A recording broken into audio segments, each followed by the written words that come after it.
Borda updates. Ito na yung event ng Borda for Kanlai Grand Float Parade. Ito yung mapa kung saan sila dadaan ruta.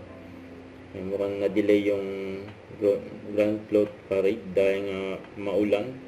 Kaya ingat dyan sa event. May mga kasama ng Borda.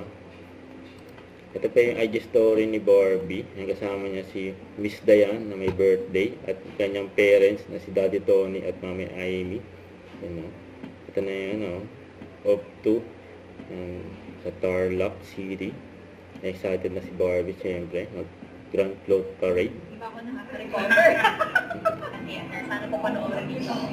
Kakaibang experience po siya. Ito may mga video ni Barbie. Tapos ito pa kay David. Ayan, post ni David sa kanyang Facebook.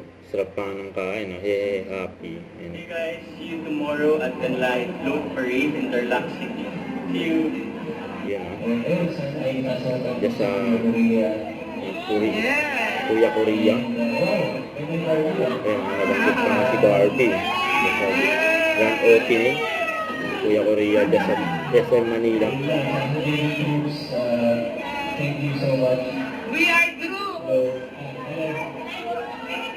Can I read also to all the participants here?